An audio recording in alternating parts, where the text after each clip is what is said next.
ഇത് യമന്റെ പൗലിനാണ്. ദുബായിലെ ഗ്ലോബൽ വില്ലേജിലുള്ള വിവിധ രാജ്യങ്ങളുടെ പൗലിനുകളിൽ ഒന്ന്. യമന്റെ കവാടം കടന്ന് ഞാൻ അതിനകത്തേക്ക് കയറി. ഒരു ഉത്സവ പറമ്പ് പോലെയാണ് ഗ്ലോബൽ വില്ലേജ്. 90 രാജ്യങ്ങളുടെ പൗലിനുകളാണ് ഇവിടെയുള്ളത്.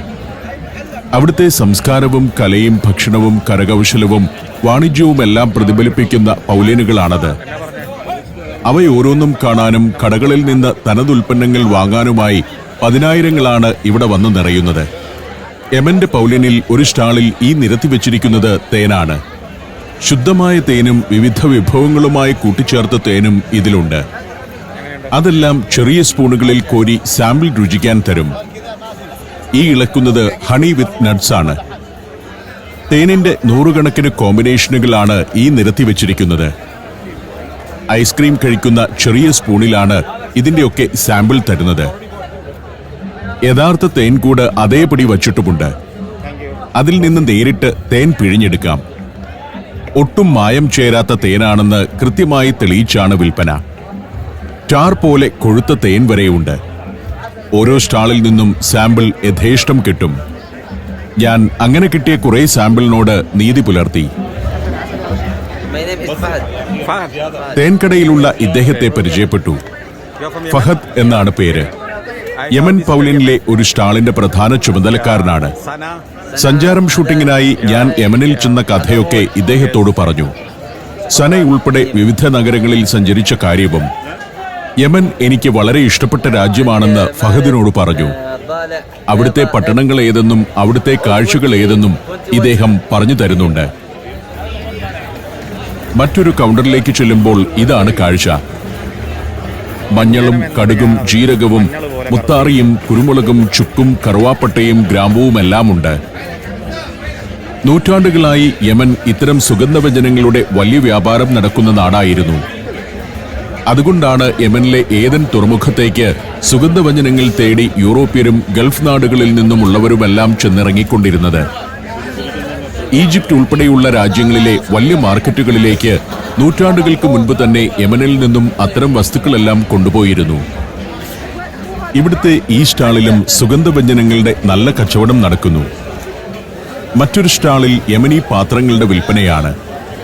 മൺപാത്രങ്ങളും കല്ലിൽ കൊത്തിയെടുത്ത പാത്രങ്ങളുമെല്ലാം ഉണ്ട്. ഇവിടെ സന്തോഷകരമായ ഒരു അന്തരീക്ഷമാണെങ്കിൽ യഥാർത്ഥ യമൻ വലിയ പ്രശ്നങ്ങളിലാണ്. ആഭ്യന്തര യുദ്ധവും സാമ്പത്തിക പ്രതിസന്ധിയും തീവ്രവാദി പ്രശ്നങ്ങളുമെല്ലാം ആ രാജ്യത്തെ ഉലച്ചുകൊണ്ടിരിക്കുന്നു. അന്നാട്ടിൽ എത്ര സമ്പന്നമായ സംസ്കാരവും വാണിജ്യപ്പെരുമയുമാണ് ഉണ്ടായിരുന്നതെന്ന് ഈ പൗലിയൻ തെളിയിക്കുന്നുണ്ട്. യമനിൽ നിന്ന് നമ്മൾ കേൾക്കുന്നതെല്ലാം കലാപത്തെക്കുറിച്ചുള്ള വാർത്തകളാണ്.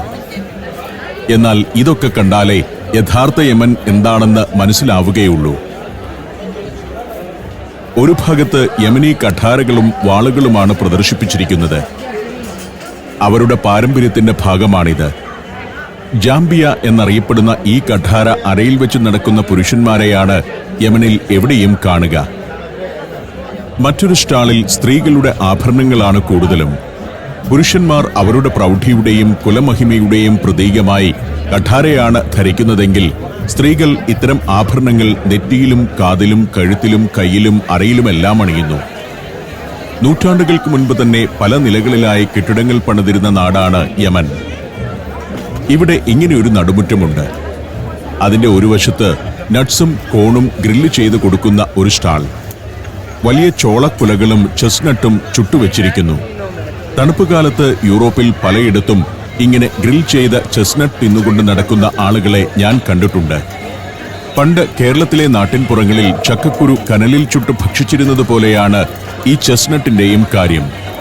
ഏതാണ്ട് ചക്കക്കുരുവിന്റെ രുചി തന്നെയാണ് ഇതിനും. വേറൊരു ഭാഗത്ത് കുറെ യമനി വനിതകൾ ഇരിക്കുന്നുണ്ട്. അവർ പലഹാരങ്ങൾ ഉണ്ടാക്കുകയാണ്. കുഴച്ച മാവുരുട്ടി തിളയ്ക്കുന്ന എണ്ണയ്ക്കകത്തിട്ട് വറുത്തു കോരുകയാണ്. മാവിന്റെ ഉണ്ട എണ്ണയിലിടുമ്പോൾ ആദ്യം താഴ്ന്നു പോകും. അല്പസമയത്തിനകം അത് പൊരിഞ്ഞു പൊങ്ങി വരികയും ചെയ്യും. നമ്മുടെ രസഗുള പോലുള്ള ഒരു സാധനമാണ്. കുറെ സ്ത്രീകൾ അതുണ്ടാക്കാനിരിക്കുന്നുണ്ട്. നല്ല വൃത്തിയോടെയാണ് ഇതെല്ലാം ഉണ്ടാക്കുന്നത്. ഞാൻ ആ പാചകം കുറച്ചുനേരം കണ്ടുനിന്നു. എണ്ണയിൽ ഇതിങ്ങനെ കിടന്നു മൂക്കും. കോരിയെടുക്കുമ്പോൾ രസഗുള പോലെ തന്നെയിരിക്കും. അവിടെ നിന്നും നടത്തം തുടരുമ്പോൾ ജനപ്രളയമാണ് കാഴ്ച. വലിയൊരു ഉത്സവപ്പറമ്പിലെന്നോണം ആളുകൾ ഒഴുകിക്കൊണ്ടേയിരിക്കുന്നു. ഗ്ലോബൽ വില്ലേജിന്റെ മെയിൻ എൻട്രൻസ് ഞാൻ ഇതുവരെ കണ്ടിട്ടില്ലായിരുന്നു. ഇവിടെയാണ് അത്. മെയിൻ എൻട്രൻസിലെ പ്രധാന നിർമ്മിതികളിലൊന്ന് താജ്മഹലാണ്. മറ്റു പല രാജ്യങ്ങളിലെ അത്ഭുതങ്ങളും നിരത്തി നിർമ്മിച്ചിട്ടുണ്ട്. ലോകാത്ഭുതങ്ങൾ അതിരിട്ടു നിൽക്കുന്ന പ്രധാന എൻട്രൻസ്. അങ്ങകലെ മോസ്കോയിലെ സെന്റ് ബേസിൽസ് കത്തീഡ്രലും ക്രെംലിൻ ഗോപുരങ്ങളുമൊക്കെ കാണാം. അങ്ങനെ ഓരോ രാജ്യത്തെയും അത്ഭുതങ്ങളെ പുനഃസൃഷ്ടിച്ചിരിക്കുകയാണിവിടെ. വലതുവശത്ത് റോമിലെ കൊളോസ്യവും പാരീസിലെ ഈഫൽ ടവറുമെല്ലാമുണ്ട്. അവയെല്ലാം അതിരിട്ട് നിൽക്കുന്ന പാതയിലൂടെ ജനപ്രവാഹം തന്നെയാണ്. ഏതൊരു ടൂറിസം കേന്ദ്രവും ഒരുക്കപ്പെടേണ്ടത് ഈ ഒരു ഉത്സവ ഛായയിലാണ്. ഇവിടെ എങ്ങനെയെങ്കിലും കുറെ കെട്ടിടങ്ങൾ പണിതു വെച്ചിരിക്കുകയല്ല. ഓരോന്നും അതീവ സൂക്ഷ്മതയോടെ, പൂർണ്ണതയോടെ, കലാപരതയോടെ ഒരുക്കിയിരിക്കുകയാണ്. കേരളത്തിലൊക്കെ ഈ ഒരു പെർഫെക്ഷനിൽ ഒരു ടൂറിസം ഡെസ്റ്റിനേഷൻ എന്നാണ് രൂപപ്പെടുകയെന്നാണ് ഞാൻ ചിന്തിക്കുന്നത്. നമ്മുടെ ഭരണക്കാർ സാധാരണക്കാരെ പോലെ ഈ ഗ്ലോബൽ വില്ലേജ് ഒന്ന് നടന്നു കണ്ടാൽ അവർക്ക് ഇങ്ങനെയുള്ള സംവിധാനങ്ങൾ ഒരുക്കേണ്ടതിന്റെ പ്രാധാന്യമെന്തെന്ന് മനസ്സിലാകും. നിറഞ്ഞൊഴുകുന്ന ജനസഞ്ചയത്തിനിടയിലൂടെ നടന്ന് ഇപ്പോൾ ഞാൻ എത്തിയിരിക്കുന്നത് ഫ്ലോട്ടിംഗ് മാർക്കറ്റിലേക്കാണ്. ഇവിടെ വലിയൊരു തടാകമുണ്ട്. ഗ്ലോബൽ വില്ലേജിന്റെ മധ്യത്തിലുള്ള ഒരു ആർട്ടിഫിഷ്യൽ തടാകമാണ്. തടാകത്തിന്റെ ഓരത്താകട്ടെ നിരവധി ബോട്ടുകളുണ്ട്. ഓരോ ബോട്ടുകളിൽ റെസ്റ്റോറന്റുകൾ പ്രവർത്തിക്കുന്നു. അതല്ലെങ്കിൽ ഓരോ ബോട്ടും ഓരോ വിഭവങ്ങൾ തയ്യാറാക്കി നൽകുന്ന അടുക്കളയാണെന്ന് പറയാം. പ്രധാനമായും തായ് വിഭവങ്ങളാണ് ഇവിടെ വിൽക്കുന്നത്. തായ്ലൻഡിലെ ഫ്ലോട്ടിംഗ് മാർക്കറ്റുകളുടെ രൂപത്തിലാണ് ഇതൊരുക്കിയിരിക്കുന്നതും. തായ്ലൻഡിൽ ലഭിക്കുന്നതിനേക്കാൾ വൃത്തിയിലും പ്രൊഫഷണലിസത്തിലുമാണ് ഇവിടുത്തെ വിൽപ്പനയെന്നതാണ് പ്രത്യേകത. അതാണ് ദുബായ് ഭരണ സംവിധാനത്തിന്റെ മികവ്. ഇവിടെ ശാസ്ത്രീയമായും ശുചിത്വത്തോടെയുമല്ലാതെ ഒരു ഭക്ഷ്യസാധനവും വിൽക്കാനാവില്ല. അത്തരം നിയമങ്ങളനുസരിക്കാതെ ആരെങ്കിലും കച്ചവടം ചെയ്താൽ കഥ തീർന്നെന്ന് കരുതിയാൽ മതി. തടാകതീരത്ത് വൃത്തിയുള്ള നീളൻ പ്ലാറ്റ്ഫോം ഒരു ഭാഗത്തൊരുക്കിയിരിക്കുന്നു. അതിലെവിടെയെങ്കിലും ഇരുന്ന് ബോട്ടുകളിൽ നിന്ന് വാങ്ങുന്ന തായ് ഭക്ഷണം കുടുംബത്തോടൊപ്പം ആസ്വദിക്കാം. കടകളുടെ മുന്നിൽ വലിയ ക്യൂവാണ്. പണം നൽകി കുറേ നേരം കാത്തു നിൽക്കണം. ഈ വിഭവങ്ങൾക്കെല്ലാം വലിയ ഡിമാൻഡാണിവിടെ. തായ് സ്ത്രീകൾ വിശ്രമമില്ലാതെ പാചകത്തിൽ ഏർപ്പെട്ടിരിക്കുന്നു. ഗ്രില്ല് ചെയ്യുന്നു, എണ്ണയിൽ പൊരിക്കുന്നു, പുഴുങ്ങിയെടുക്കുന്നു. അങ്ങനെ പല രീതിയിലാണ് പാചകം. കൂടുതലും കടൽ വിഭവങ്ങളാണ് ഇവിടെ വിറ്റുപോകുന്നത്. പലതരം മത്സ്യങ്ങളും ഞണ്ട്, കക്ക, ഒക്ടോപ്പസ് തുടങ്ങിയ കടൽ ജീവികളുമെല്ലാമുണ്ട്. ഈ റെസ്റ്റോറന്റുകളെല്ലാം ഒരുക്കിയിരിക്കുന്നത് വെള്ളത്തിലാണെന്നോർക്കണം. വെറുതെ ഒരു കൃത്രിമ തടാകം ഉണ്ടാക്കിയിട്ടിരിക്കുകയല്ല. അതിനിടയിൽ LED ബൾബുകളുടെ പാനൽ സ്ഥാപിച്ച് വർണ്ണാഭമാക്കിയിരിക്കുന്നു. മധ്യത്തിലായി ഒരു ഡ്രാഗൺ നിൽക്കുന്നത് കാണാം. അതൊരു ഫൗണ്ടനാണ്. ചില നേരത്ത് അത് ആകർഷകമായ മ്യൂസിക്കൽ ഫൗണ്ടനായി മാറും. ഞാൻ വീണ്ടും ഫ്ലോട്ടിംഗ് മാർക്കറ്റിന്റെ കാഴ്ചകളിലേക്ക് വന്നു. കടകളിൽ എന്തെല്ലാം വിഭവങ്ങളാണ് വിൽക്കുന്നതെന്ന് കണ്ടു നടക്കുകയാണ്.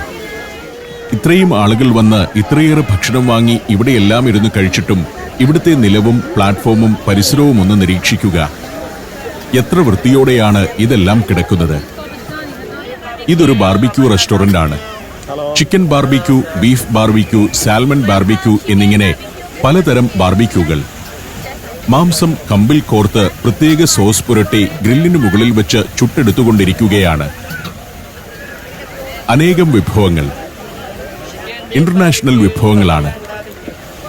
സായിപ്പിനാകട്ടെ അറബികൾക്കാകട്ടെ ധൈര്യപൂർവ്വം തിരഞ്ഞെടുക്കാം. മിതമായ രീതിയിലെ സ്പൈസസ് ചേർത്തിട്ടുള്ളൂ. നമ്മുടെ പല വിഭവങ്ങൾക്കുമുള്ള എരിവും കുത്തലുമൊന്നും ഇന്റർനാഷണൽ ടൂറിസ്റ്റുകൾക്ക് അത്ര ഇഷ്ടമല്ല. അതിനാൽ നമ്മൾ ടൂറിസ്റ്റുകൾക്ക് വേണ്ടി ഫുഡ് സ്ട്രീറ്റ് ഉണ്ടാക്കുകയാണെങ്കിൽ അവിടെ അല്പം മൈൽഡായ വിഭവങ്ങളാണ് ഒരുക്കേണ്ടത്. KFCയിലെ ചിക്കനും മറ്റും അങ്ങനെയുള്ളതാണല്ലോ. അതിനെ അനുകരിക്കണമെന്നല്ല. നമ്മുടെ വിഭവങ്ങൾ അല്പം എരിവും മസാലയും ഒക്കെ കുറച്ചുണ്ടാക്കിയാൽ മതിയാവും. ഇവിടെ പലതരം മസാലയിൽ മുക്കി പ്രോൺസും കൊഞ്ചുമൊക്കെ വറുത്തുകൊണ്ടിരിക്കുകയാണ്. പാചകക്കാരും കച്ചവടക്കാരുമെല്ലാം തായ്ലൻഡുകാർ തന്നെ. തായ്ലൻഡിൽ നിന്നും ദുബായിൽ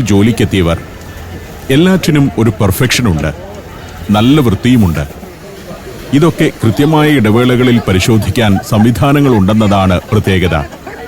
ഇൻസ്പെക്ഷനിൽ ഗുണനിലവാരമില്ലാതെ കണ്ടാൽ ചിലപ്പോൾ കട അടയ്ക്കേണ്ടി വരും. നടത്തിപ്പുകാർക്കും പ്രശ്നമാകും. അത്ര കർശനമാണ് കാര്യങ്ങൾ. ഇത് മസിൽസ് വിൽക്കുന്ന ഇടമാണ്. നമ്മുടെ കല്ലുമക്കായയുടെ ഒരു വകഭേദം, ഒരു തരം ഷെൽഫിഷ്. മസിൽസ് വിത്ത് ചീസ് എന്ന വിഭവമാണ് ഉണ്ടാക്കിക്കൊണ്ടിരിക്കുന്നത്. അതിന് വലിയ ഡിമാൻഡാണിവിടെ. പിളർന്ന മസിൽസ് അതിന്റെ തോടോടുകൂടി തന്നെ ഗ്രില്ലിന് മുകളിൽ വെച്ച് ചുട്ടുകൊടുക്കുന്നു. ചീസിനകത്തിട്ട് മസിൽസ് ഒന്ന് വറക്കും. വലിയ കടുക്ക തന്നെ. ആ ഷെല്ലിനകത്ത് തന്നെയാണ് അത് മറിച്ചും തിരിച്ചുമിട്ട് വേവിക്കുന്നത്. വളരെ സൂക്ഷ്മതയോടെ അത് ചെയ്യുന്നു. ഇവിടെ ഞാൻ ശ്രദ്ധിക്കുന്ന മറ്റൊരു കാര്യമുണ്ട്. ഒരു 5 സ്റ്റാർ ഹോട്ടലിൽ വിഭവങ്ങൾ വിളമ്പുന്നതുപോലെയാണ് പാത്രങ്ങളിലേക്ക് ഇതെല്ലാം വെച്ചു നൽകുന്നത്. നമ്മുടെ തട്ടുകടകളിലേതുപോലെ കറുത്തു കരിവാളിച്ച തവികൊണ്ട് അശ്രദ്ധമായി കോരിയെടുത്തു വെക്കുകയല്ല. ഡോക്ടർ ഷാഫി എനിക്ക് വേണ്ടി ഒരു പ്ലേറ്റ് മസിൽസ് വാങ്ങിക്കൊണ്ടുവന്നു. അവിടെ ഇരുന്ന് ഞങ്ങൾ അത് കഴിച്ചു. കുറച്ചു നേരം വിശ്രമിക്കുകയും ചെയ്തു. കുറെ നേരമായല്ലോ നടപ്പ് തുടങ്ങിയിട്ട്. ഗ്രിൽഡ് വിഭവങ്ങൾ ലഭിക്കുന്ന ഇടത്താണ് ഏറ്റവും തിരക്ക്. Djibouti, Fiji, Lebanon, Ethiopia, Armenia. സഞ്ചാരം വോളിയം നമ്പർ 17. ഫുൾ HD-യിലുള്ള ഈ അപൂർവ ദൃശ്യയാത്രാ വിവരണ ശേഖരം സ്വന്തമാക്കാൻ സഞ്ചാരം എന്ന് SMS ചെയ്യൂ. ഫോൺ 9995 444 222. തടാകത്തിൽ നീങ്ങുന്ന ചെറിയ ബോട്ടുകൾ മറ്റൊരു കാഴ്ച. തടാകത്തിന്റെ അതിരു മുഴുവൻ തായ് ഭക്ഷണം ലഭിക്കുന്ന ഫ്ലോട്ടിംഗ് കടകളാണെങ്കിൽ അതിനു മധ്യത്തിലെ വിശാലമായ ഭാഗത്ത് ആളുകൾക്ക് ഇങ്ങനെ ബോട്ടിൽ സഞ്ചരിക്കാം. അതും രസകരമായൊരു അനുഭവമാകും. തടാകത്തിനു ചുറ്റും നടക്കാം.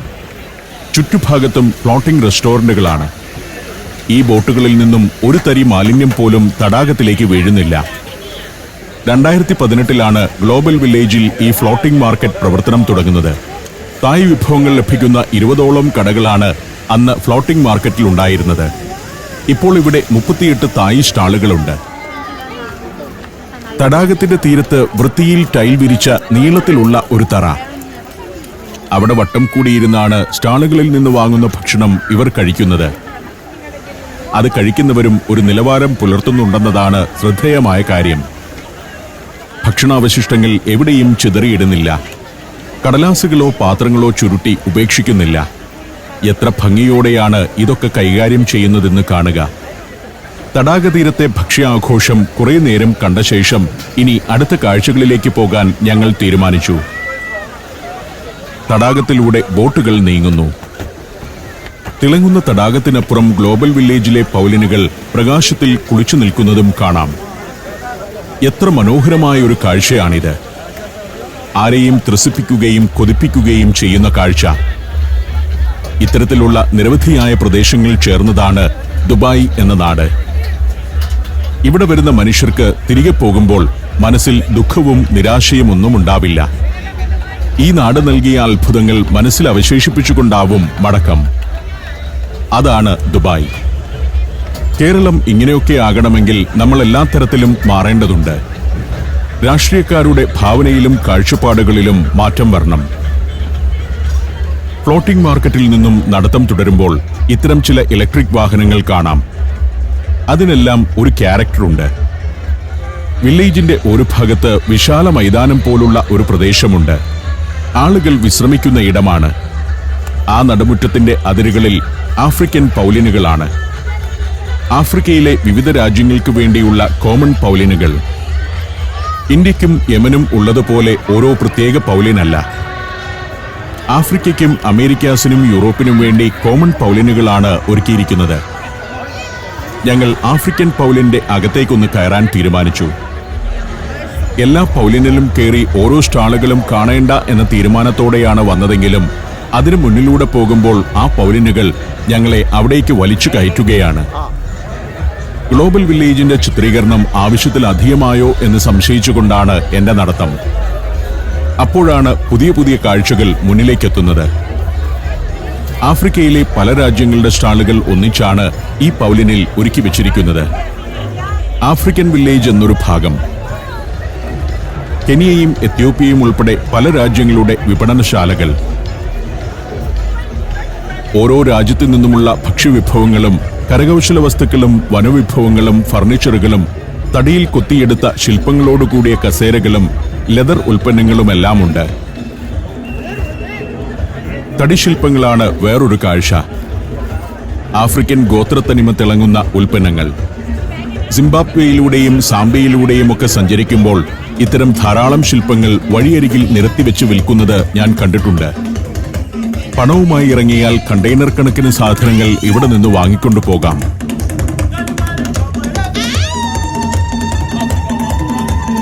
കൊട്ടും പാട്ടും കേട്ട് ഒരിടത്തേക്ക് ചെല്ലുമ്പോൾ ഇവിടെ സ്റ്റേജിൽ ആഫ്രിക്കൻ നൃത്തം നടക്കുകയാണ്. എല്ലാ പൗലിനിലും തന്നെ അതത് നാട്ടിലെ കൾച്ചറൽ പരിപാടികളും ഓരോ ദിവസവും അരങ്ങേറുന്നു. ഭക്ഷ്യ, കല, സംഗീത, സാംസ്കാരിക പരിപാടികൾ മേളിക്കുന്നതാണ് ദുബായ് ഗ്ലോബൽ വില്ലേജിന്റെ ഓരോ പൗലിനും. ഇങ്ങനെ സർവ്വതും തികഞ്ഞ ഭൂമിയിലെ ഒരു അത്ഭുതം തന്നെയാണ് ദുബായ് ഗ്ലോബൽ വില്ലേജ്. നമ്മൾ കേരളീയർക്ക് 60,000 രൂപ മുടക്കിയാൽ 3-4 ദിവസം ദുബായിയെ കണ്ടറിഞ്ഞ് തിരിച്ചു പോകാം. ജീവിതത്തിലെ വിസ്മരിക്കാനാവാത്ത ഒരു അനുഭവം തന്നെയായിരിക്കും അത്. ഇതൊന്നും കാണുകയും അനുഭവിക്കുകയും ചെയ്യാതെ ഭൂമിയിൽ ജീവിതം മതിയാക്കി മരിച്ചു പോകുന്നവർക്ക് ഇതൊരു വലിയ നഷ്ടം തന്നെയായിരിക്കും. ഭൂമിയിൽ ജീവിച്ചിട്ടില്ല എന്ന് പറയുന്നതിന് തുല്യമായിരിക്കും അത്. ദുബായ് എന്ന നമ്മുടെ അടുത്തുള്ള ഒരു അറബി നാട് കാണിക്കുന്ന അത്ഭുതങ്ങളെങ്കിലും നേരിൽ കാണണം. അത് സാധ്യമാക്കാൻ കേരളത്തിലുള്ള ഒരാൾക്ക് വലിയ ബുദ്ധിമുട്ടൊന്നും ഉണ്ടാവില്ല. അത്യാവശ്യം കഠിനാധ്വാനം ചെയ്യുന്ന ശരാശരി ജീവിതം നയിക്കുന്ന ഏതൊരാൾക്കും സാധ്യമാകുന്ന കാര്യമാണത്. കേരളത്തിൽ തൊഴിലെടുക്കാൻ വരുന്ന പശ്ചിമ ബംഗാൾ സ്വദേശികളും മറ്റും ട്രെയിൻ ഉപേക്ഷിച്ച് ഇപ്പോൾ വിമാനത്തിലാണ് നാട്ടിലേക്ക് മടങ്ങുന്നതെന്ന് ഓർക്കണം.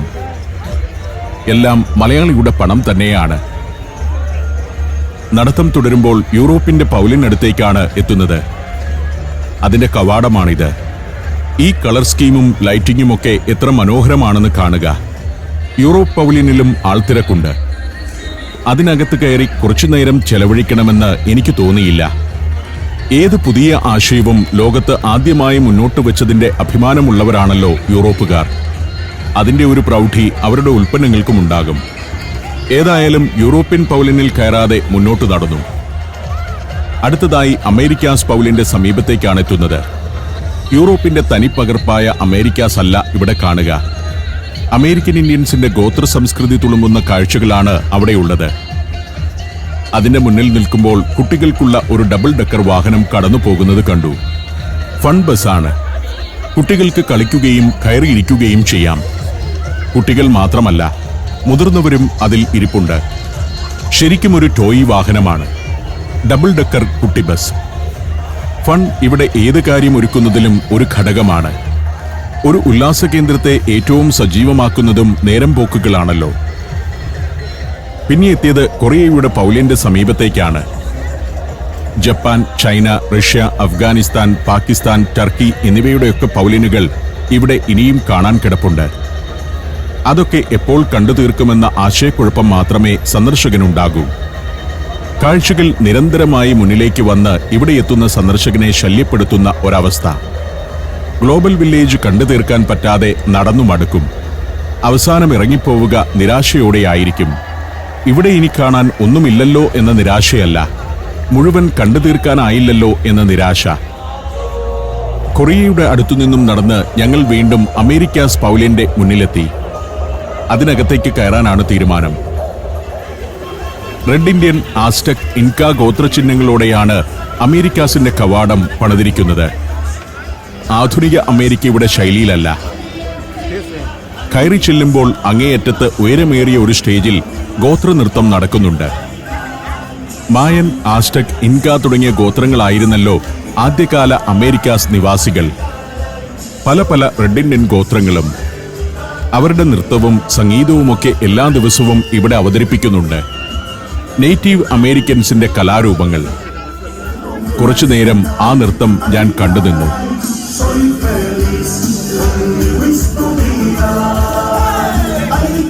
നോർത്ത് അമേരിക്കയിലെയും സൗത്ത് അമേരിക്കയിലെയും സംസ്കാരങ്ങളുടെ സമന്വയമാണ് ഈ പൗലിയൻ. മെക്സിക്കോ, ബ്രസീൽ, അർജന്റീന തുടങ്ങിയ നാടുകളിൽ നിന്നുള്ള ഉൽപ്പന്നങ്ങൾ ഇവിടുത്തെ സ്റ്റാളുകളിൽ വിൽപ്പനയ്ക്കുമുണ്ട്. പിന്നെ USA-യിലെ റെഡ് ഇന്ത്യൻ കലാകാരന്മാർ നിർമ്മിക്കുന്ന കരകൗശല വസ്തുക്കളും. സ്റ്റാച്യു ഓഫ് ലിബർട്ടിയുടെ ഒരു ചെറുരൂപം ഒരിടത്ത് സ്ഥാപിച്ചിരിക്കുന്നു.